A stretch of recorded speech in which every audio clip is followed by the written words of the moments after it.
Sebetulnya dari awal aku juga nggak pernah tahu kalau ada bidang games di Southeast Asia gitu di Asia Tenggara. Karena aku kepikirnya kayak oh games paling di ada US atau di Jepang gitu.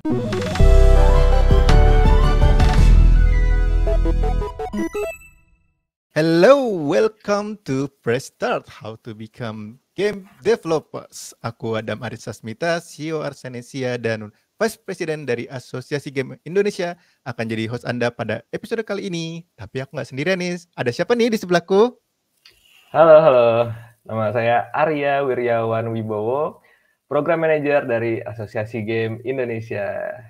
Numpang lewat ya. Numpang lewat. Nih episode khusus nih, biasanya aku jadi host sendiri, sekarang ditemenin sama Arya nih, jadi enak ada temennya.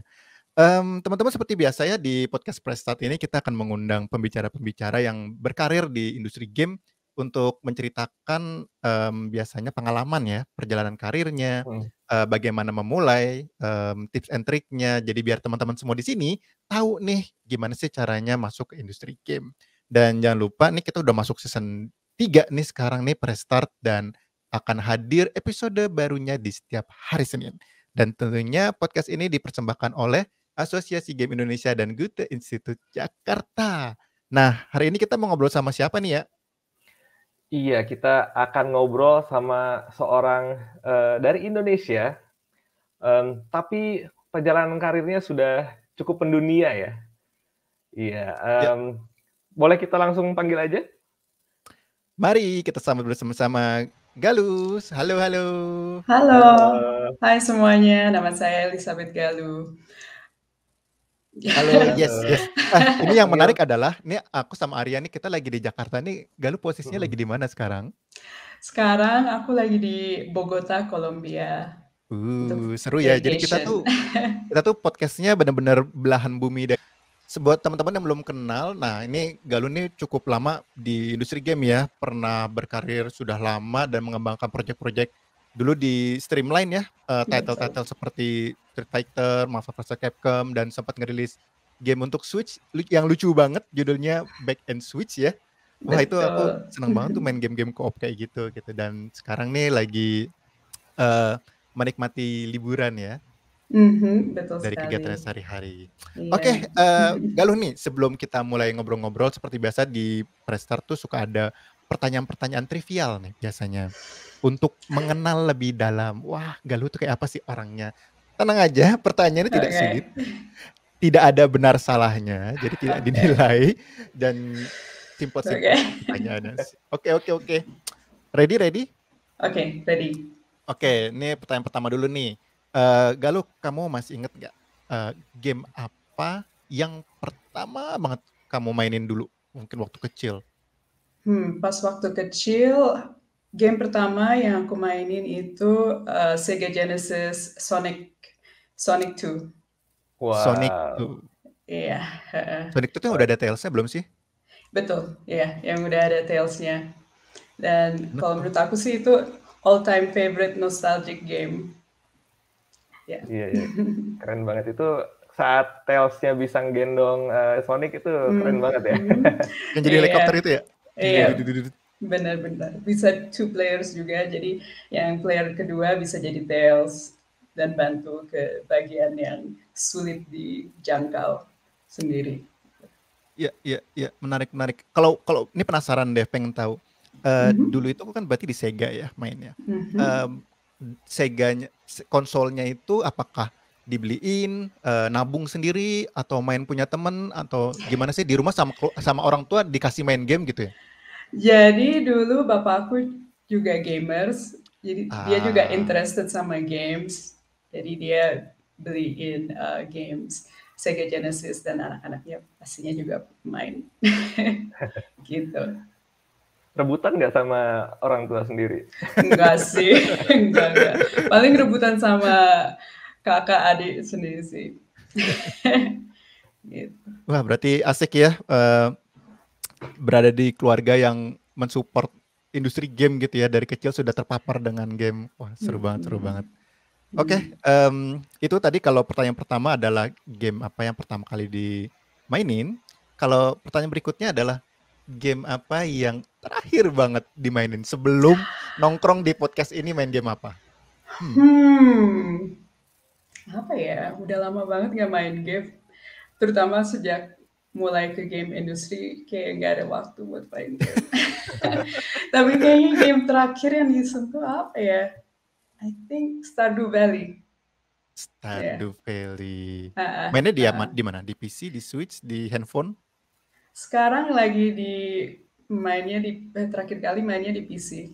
Jadi aku beli di Switch, terus di handphone juga, dan di PC.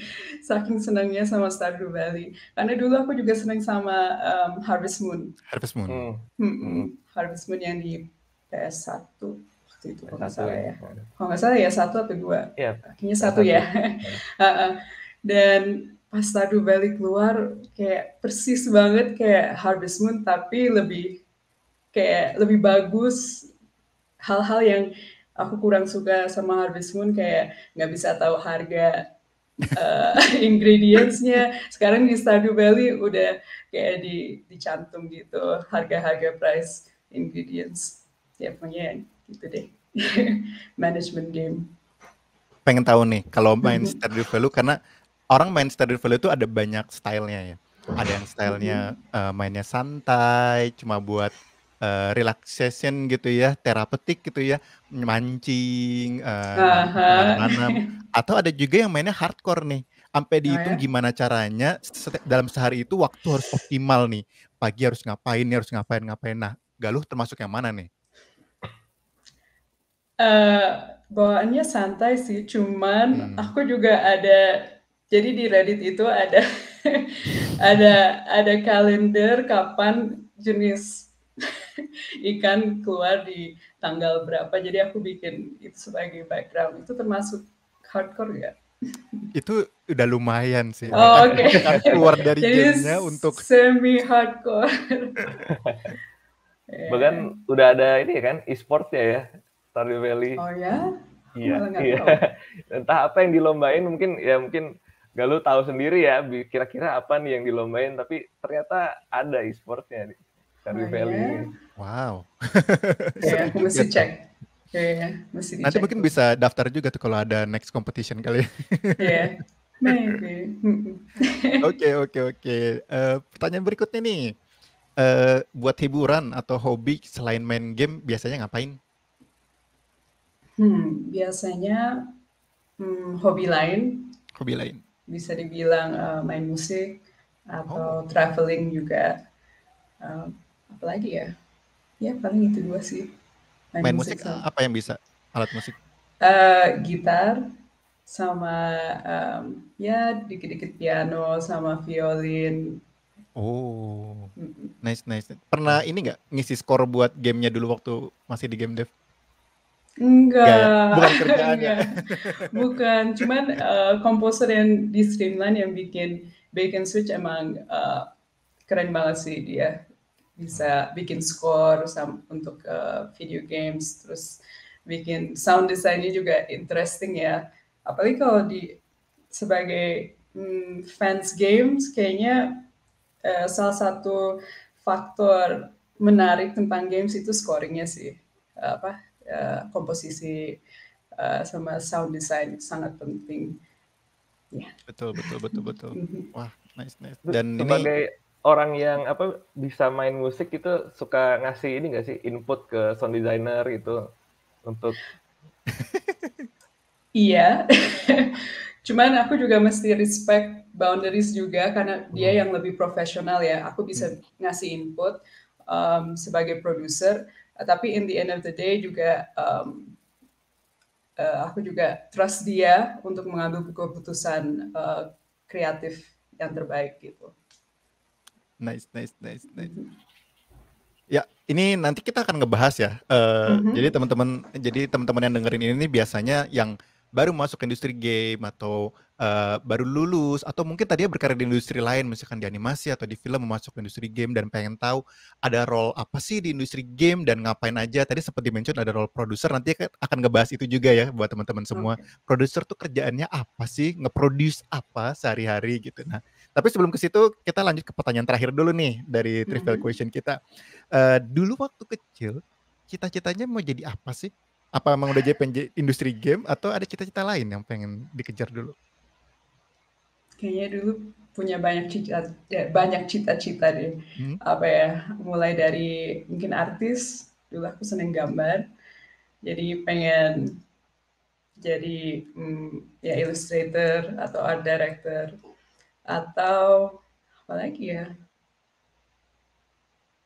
kayaknya itu sih main Yang paling keinget ya, jadi artis yang ya. paling keinget. I see. Cuma Oke, sekarang kan jadi video games. masih nyambung tapi kan jadi artis dan video game atau Mungkin artis lebih ke freelancing partnya ya. Jadi aku sekarang freelancing art, graphic design, illustration, dan dulu juga sempat jadi konsep artis sebelum di Streamline, jadi konsep artis di mobile games. So ya mungkin masih nyambung dikit, cuman sekarang lebih ke management. Gitu. I see. Oke, langsung aja nih kita ke obrolan utama kita hari ini. Kita pengen tahu nih perjalanan karirnya Galuh nih dari dulu awal banget. Nah, mungkin pertanyaan pertama bisa dimulai dari inget nggak sih tadi kan ceritanya pengen jadi ilustrator gitu ya, pengen jadi artis. Artisnya bukan Cikita Media atau Meisya gitu ya, bukan penyanyi tapi artis yang menggambar. Eh, inget nggak sih dulu itu mulai kepikiran untuk aku pengen masuk ke industri game dan pengen berkarir di industri game itu kapan dan triggernya apa? Mungkin aku mulai dari sejak kuliah ya, kalau bisa. Jadi perkembangannya gimana? Jadi awalnya itu aku belajar sebagai graphic designer, belajar graphic design multimedia. Dan setelah lulus aku masuk ke bidang video production. Jadi itu kerjaan aku dulu sebagai video editor. Dan setelah video production, aku mulai menjadi kayak producer atau art director untuk company ini. Jadi ini company namanya Center for Content Creation, dan mereka itu semacam multimedia agency yang produce video production dan web design, dan juga lama-lama mereka membuat mobile games team. Jadi setelah video production aku dapat kesempatan untuk masuk ke mobile games. Jadi masuk mobile games sebagai konsep artis dan air quote lead artis, karena timnya kecil banget, jadi mesti apa ya, jadi masuk ke berbagai role yang lain juga. Dan setelah itu aku diintroduksi aku jadi sempat ke game event gitu di Malaysia, dan aku discover Streamline Studios. Dan pada saat itu Streamline Studios mencari project manager, dan aku coba apply project manager di Streamline Studios dan keterima, dan syukur juga dapat posisi sebagai associate producer dan naik ranking lagi ke menjadi produser. Gitu. Tapi yang bikin pengen apply ke Streamline, di saat pengen apply itu udah kepikiran kayak gara-gara habis bikin mobile games, jadi kayak aku pengen berkarir di industri game deh gitu. Terus apply ke Streamline atau abis itu apply ke semuanya, kebetulan keterimanya Streamline gitu? Sebetulnya dari awal aku juga nggak pernah tahu kalau ada bidang games di Southeast Asia gitu, di Asia Tenggara. Karena aku kepikirnya kayak games paling ada US atau di Jepang gitu, dan karena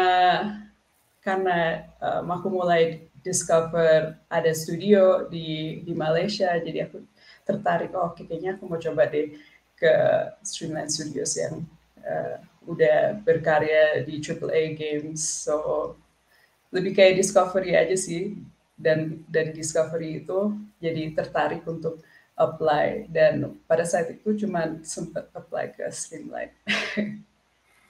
Jadi sekali apply langsung dapet ya job di game dev. Iya. Nice. Jadi boleh mundur dikit nggak nih? Tadi kan mention kalau misalkan berkarirnya pertama kali kerja di Malaysia. Emang dari kecil tinggal di Malaysia atau gimana sih? Atau emang pas Enggak, kuliah aja pindah ke Malaysia? pas kuliah aja. Ah, Mhm. aslinya tadi dari mana sebelumnya? Dari Indonesia. Nggak maksudnya kota Di apa gitu? Tangerang Selatan dari BSD. Kita satu daerah nih, Ah, sama-sama oh anak BSD. iya. Oh, Nanti oke, kalau lagi pulang ke BSD nice. kabar-kabarin ya, kita catch up Sip, bareng. Siap. sip, sip. Ternyata tetangga ya. Ternyata tetangga kita. Ya, kan orang ada yang seneng ngomong, ada yang mungkin introvert, ada yang mungkin tidak jago bersosialisasi. Nah itu kamu sendiri termasuk orang yang kayak gimana sih? Dan ditempatkan dalam posisi itu merasa nyaman atau justru kayak aduh susah juga ya di sini? Kalau untuk aku sih enjoy aja karena aku juga senang interaksi sama orang-orang lain yang dari berbagai background lain karena menurut aku kalau bekerja dengan orang-orang yang dari budaya lain itu melebarkan wawasan kita dan meningkatkan pengetahuan dan toleransi kita sebagai terhadap budaya lain. Jadi kalau menurut aku sih enjoy aja. Tapi pastinya memang ada beberapa clash sometimes ya. Tapi itu selalu uh, bisa ditanggulangi dengan ya komunikasi, dengan memahami orang itu, background mereka, mungkin dari apa namanya, dari perspektif mereka juga. Jadi dengan komunikasi dan empathetic, apa ya, empati kalau di bahasa Empati, Indonesia apa ya, empati, empati. empati.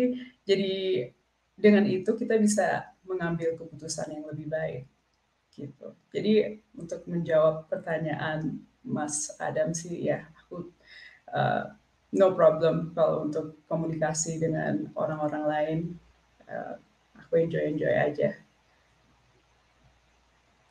Nice. Ini tadi sempat dibilang multikultural orang-orang yang bekerjanya.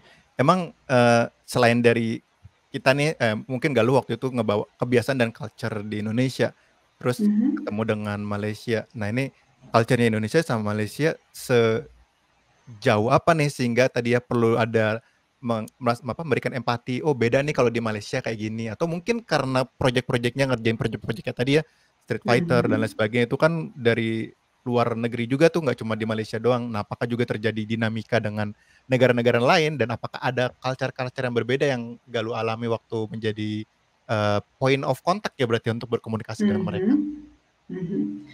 Ya, jadi kalau perbedaan culture antara Malaysia dengan Indonesia sih nggak gitu jauh, sebetulnya lebih ke dengan negara-negara lain.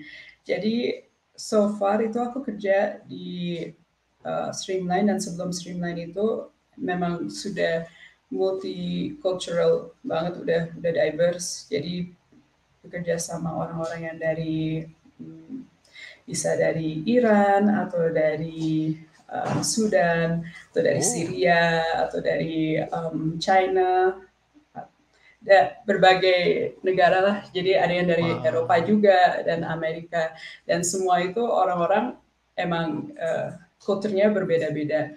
Dan pada awalnya mungkin sebagai manajer yang dari Southeast Asia ya agak apa ya, mesti lebih berhati-hati. Tapi nggak ekstrim banget sih, nggak hati-hati sampai cautious gitu. Lebih kayak harus lebih banyak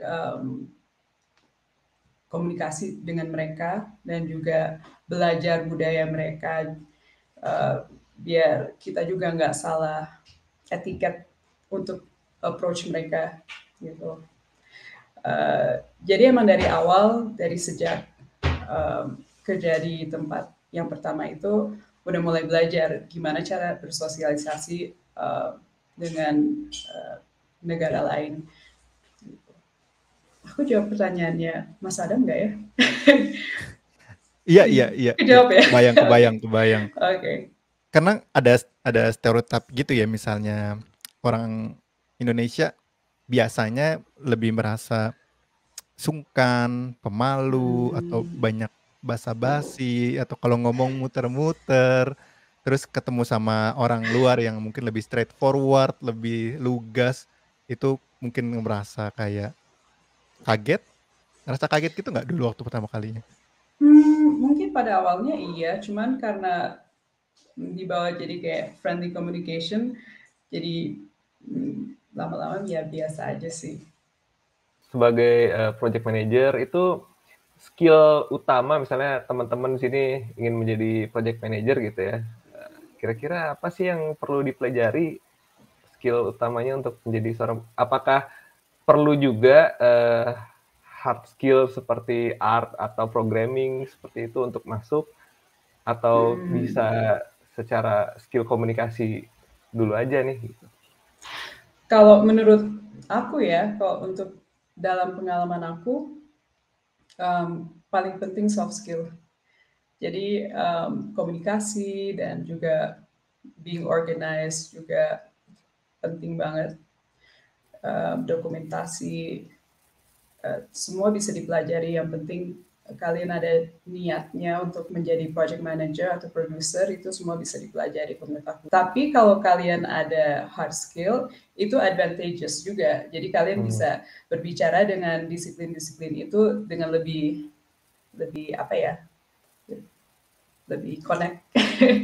karena kalian tahu, mengerti cara proses 3D atau programming language, jadi lebih Empati kayak tadi ya. advantageous, empati, dan juga ya lebih advantageous sih kalau kalian ada hard skill seperti programming atau 3D, tapi nggak perlu kalau menurut aku. Oke. Kalau dulu misalnya Galuh pernah interview orang nggak buat yang mau nge-apply posisi di Streamline gitu ya, ada mau apply jadi project manager gitu kan, terus kamu pernah interview salah satu dari mereka nggak? Iya. Nah itu Nah. biasanya yang ditanyain apa sih, kayak kamu pernah ngapain atau kamu bisa apa untuk kita melihat seberapa bagus communication skill dia atau seberapa bagus rasa empati dia? Kalau apa ya yang aku tanyain? Masih diingat-ingat dulu. Yang paling penting sih aku kasih situational question gitu. Jadi kasus, case study, dan dari situ mungkin aku bisa lihat thought proses mereka dan juga presentasi mereka. Kasus-kasus kayak misalnya ada programmer yang ternyata pacaran sama artis terus berantem gitu. Jadi di kantor jadi diem-dieman. Aku nggak pernah throw question kayak gitu, cuman ya semacam itu ada. Jadi kalau misalkan mereka jawabnya, ya aku mesti observe aja sih jawaban mereka kayak gimana, dan apakah itu solusi yang bakal aku lakukan juga gitu. Jadi lebih kayak compare juga, atau mungkin aku juga bisa apa ya, learn dari interview juga, karena mungkin kadang-kadang kandidat ini juga memberikan solusi yang menarik gitu. I see. Kadang-kadang suka ada jawaban-jawaban out of the box yang iya juga ya. Ini nggak kepikiran, ternyata bisa juga kita pakai kayak gini pendekatannya. Yang kayak itu langsung di hire dong. Wah ini kandidat nih, calon emas nih. Bisa juga. Kayaknya di Malaysia, correct me if I'm wrong ya gitu ya, itu memang teman-teman di bidang art ya, terutama technical art, animation, konsep art itu memang cukup maju ya. Jadi aku ngelihat kayak Streamline ini salah satu yang ada di sana. Kemudian ada beberapa studio lain di Malaysia yang fokusnya di art semua gitu ya rata-rata. Emang itu sebuah apa ya, kalau Galuh lihat di sana kayak emang jago-jago aja gambarnya orang di Malaysia gitu ya. Emang begitu atau gimana tuh? Kalau menurut observasi aku ya, kenapa Malaysia lebih apa ya? Ya bisa dibilang lebih maju dalam bidang itu karena kalau nggak salah government Malaysia itu pada saat itu sangat support animasi, terutama pas MDek. Sejak Upin Ipin keluar itu jadi 3D animation segala macam itu sangat disupport. Jadi banyak talent yang di bidang itu. Dan mungkin bisa dibilang lama-lama banyak studios yang juga tertarik untuk masuk ke industri games di Malaysia, dan dari sejak itu lebih booming di sana gitu. Tapi kalau menurut aku talenta di Indonesia juga ada banyak sih, cuman mungkin perlu di-promote aja kalau menurut aku sih. Dipromot sama siapa nih? Sama pemerintahnya ya? Jadi kalau di Sama Malaysia pemerintah. pemerintahnya sangat ngasih highlight gitu ya? Betul. Kalau di Indonesia kayaknya kurang ya. Apa menurut Mas Adam sama Mas Arya gimana industri games di Indonesia? Kalau dari keberadaannya sebuah lembaga pemerintah yang khusus mendorong industri digital kreatif ya, kayak kalau di Malaysia kan ada MDek tuh. Nah, MDek itu kan udah ada dari tahun berapa ya? Kayaknya 20 tahun yang lalu, 15 tahun Kalau lalu. nggak Udah salah. lama ya gitu ya. Iya, Mereka udah lumayan punya lama. jargon pengen maju kan industri digital ekonominya gitu kan. Sedangkan kalau Indonesia kan kita baru punya Backcraft itu 2014 kan, baru punya sebuah organisasi khusus yang buat industri game. Ada arah ke sana, tapi memang startnya lebih dulu Malaysia. Jadi udah kelihatan nih Malaysia, kalau Indonesia masih memupuk. Tapi ya bisa lah harusnya sama-sama Bisa. maju gitu. Iya, pasti bisa. Karena emang banyak talenta di Indonesia, cuman kayaknya mereka perlu channeling their art, their creativity. Mereka perlu studio-studio yang bisa men-channel creativity mereka gitu, menurut aku gitu. Iya, bahkan Dan supportnya Malaysia bisa sampai narik perusahaan kayak Sony untuk bikin di Malaysia gitu kan. Mudah-mudahan Indonesia juga deh. Harus dong, harus dong. Iya. Jangan mau kalah gitu. Kita kan sama-sama Gitu. ini tetangga lah. Habis di Betul. Malaysia, di Indonesia juga bisa loh gitu. Pasti bisa. Iya. Sebagai produser berarti adalah orang yang decision maker-nya. Iya, tapi juga kalau aku merasa lebih aman kalau juga bisa didiskusikan dengan leads lain juga untuk mendapat technical input. Apakah decision-nya baik atau enggak gitu. Tapi bisa dibilang almost final decision dari produser. I see. Kayak kita mau bikin game apa? Gamenya kayak gini, cara mainnya seperti ini, judul gamenya, art direction-nya, segala macamnya itu dari produser lahirnya atau gimana? Enggak sih. Jadi jadi creative input biasanya dari art director atau dari game designer gitu. Sebagai produser, aku waktu itu mungkin ada beberapa creative input, tapi aku merasa lebih aman kalau mengambil keputusan bersama juga gitu, dengan tim-tim dengan anggota yang lain kayak dari artis, programmers, desainer semuanya.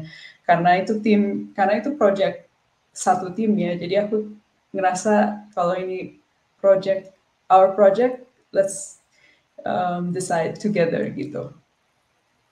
Tapi mungkin ada fakta nggak sih ketika tim beradu argumen akhirnya mereka look kembali ke sang produser gitu. Ya, Gimana produser gitu. Dalam situasi itu aku ambil keputusan biar lebih cepat. Karena kayaknya kalau wasting time loop mulu nggak akan launch game kok kayak gitu.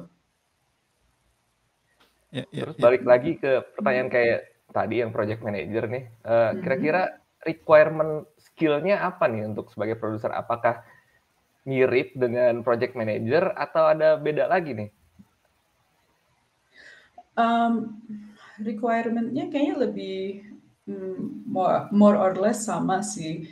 Cuman mungkin sebagai produser lebih baik kalau sudah ada pengalaman sebagai project manager dulu gitu. At least dengan basic pengetahuan management skill, people management, project management skill, uh, bisa mengakses produser produser karier gitu. Tapi kalau untuk aku sih saat jadi produser, aku mulai belajar sendiri juga sih apa yang perlu ditaklukkan sebagai produser, area-area apa yang perlu diperhatikan. Jadi kalau kalian mau jadi produser bisa dicek online gitu. Kayak GDC Talks kayaknya ada banyak deh tips-tips dari profesional yang udah menjadi produser 20 tahun. Dan itu dari situ aku belajar dan juga coba apply di tim aku. Gitu.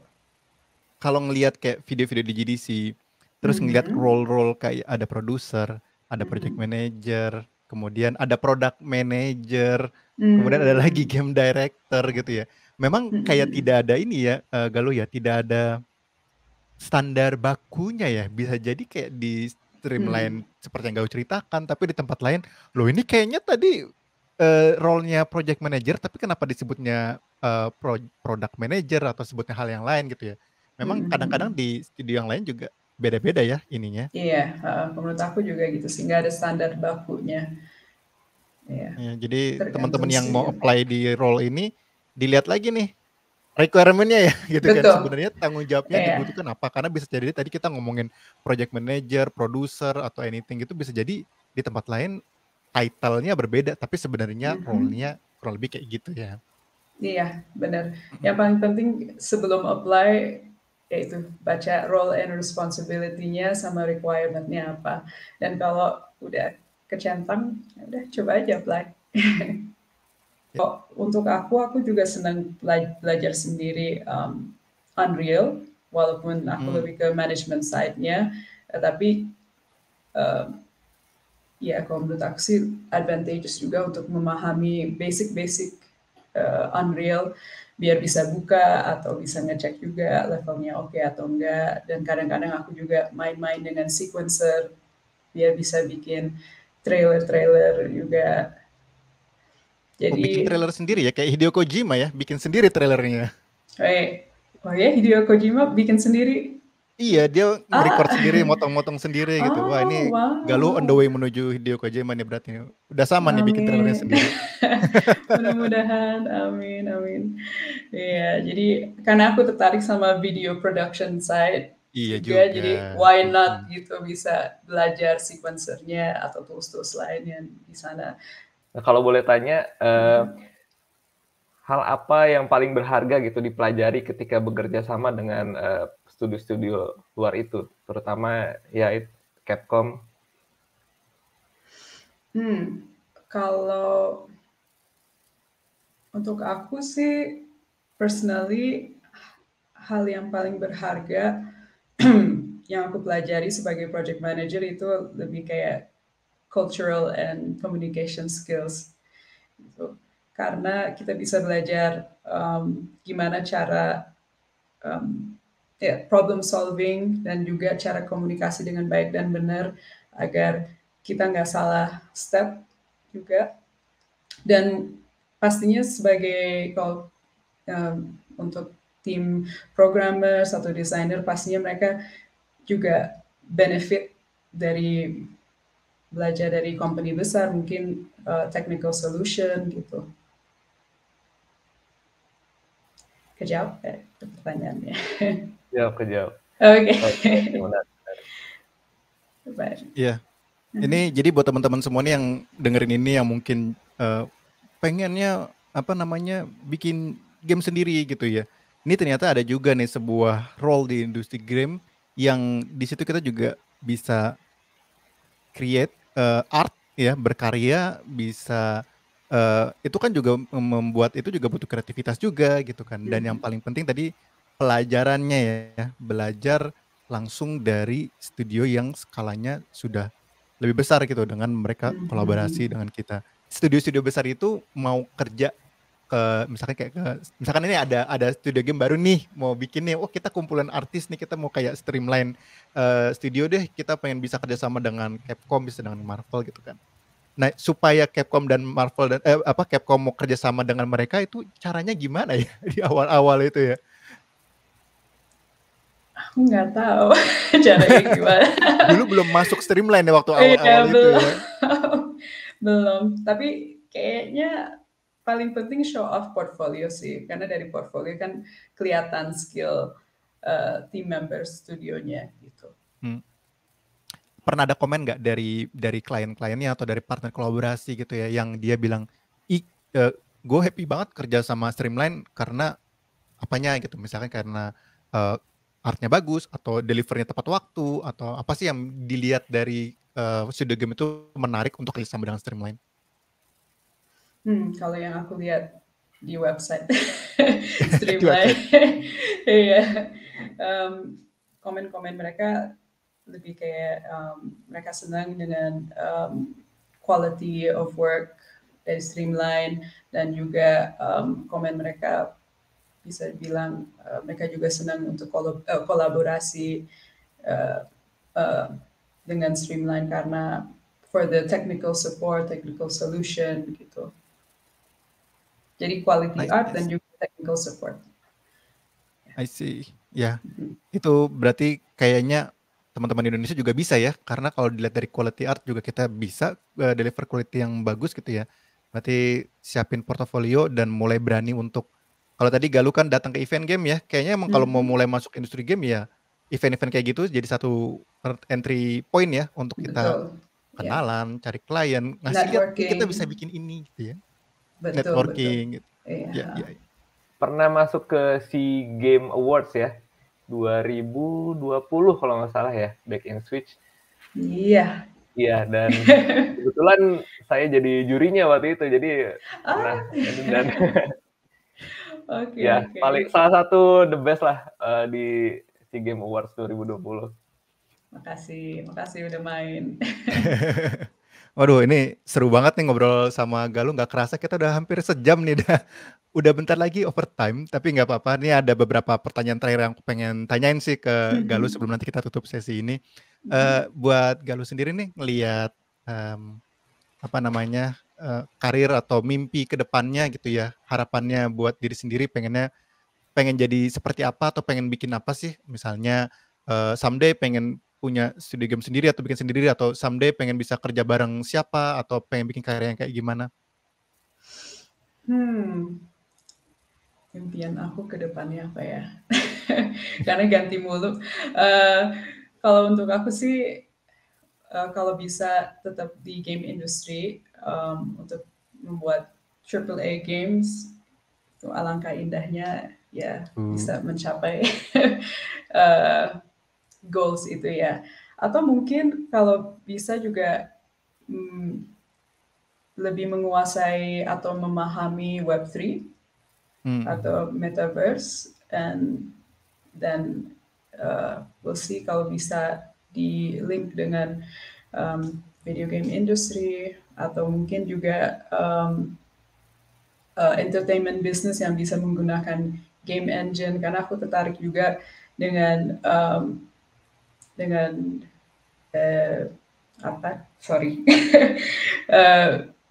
dengan music videos, dan yang mungkin bisa menggunakan games engine. Jadi aku pengen coba bikin atau involve dengan project yang seperti itu. Wah, ini baru muncul sekarang nih di akhir-akhir nih ngomongin tentang Web3, tentang Metaverse, tentang penggunaan. Ada orang yang bisa diajak ngobrol ya soal Web3 di sini.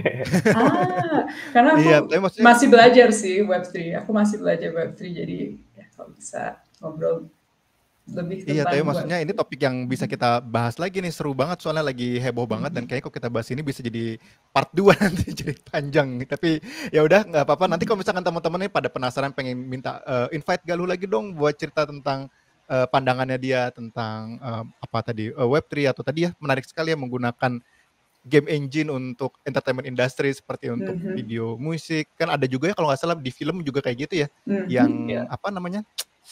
yang di Disney itu yang Mandalorian itu kan pakai Unreal ya, udah pakai Unreal Engine. Itu something yang kayaknya seru banget untuk next time kita bahas. Jadi kalau misalkan teman-teman tertarik nanti bisa request undang Galuh lagi dong untuk cerita-cerita lebih banyak. Tapi karena waktu untuk episode ini sudah habis, aduh seru banget ngobrolnya. Mungkin terakhir banget dari Galuh, kamu ada nggak tips dan trik buat teman-teman yang baru mau masuk industri game? Kira-kira apa yang harus mereka lakukan?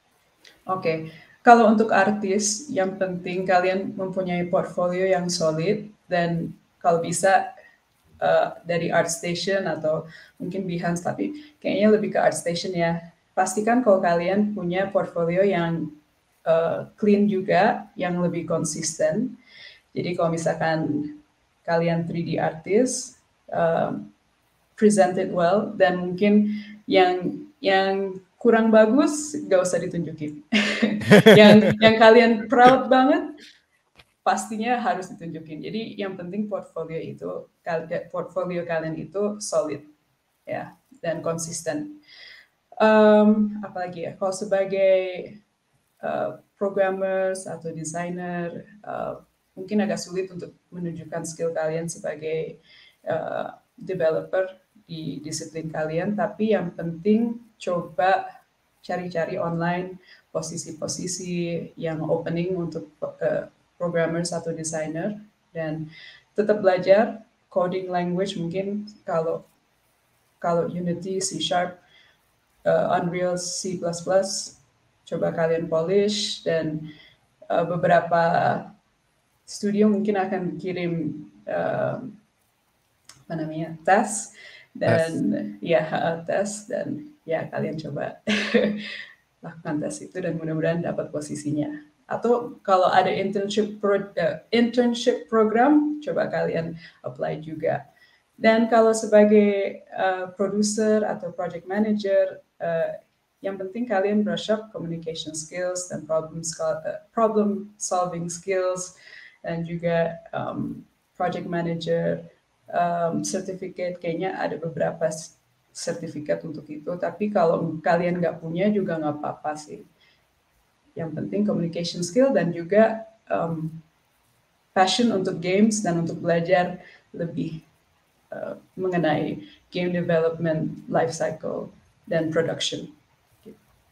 Wah, mantap. Thank you banget loh Galuh udah bersedia untuk kita undang ke sini jauh-jauh dari Columbia untuk sharing-sharing, ngobrol-ngobrol, dan nih teman-teman hari ini banyak banget belajar dari Galuh. Jadi paling that's it for today. Semoga sesi kali ini sharing-sharing dari Galuh bisa memberikan teman-teman semua keberanian, keyakinan, dan mungkin rasa percaya diri untuk press start masuk ke industri game.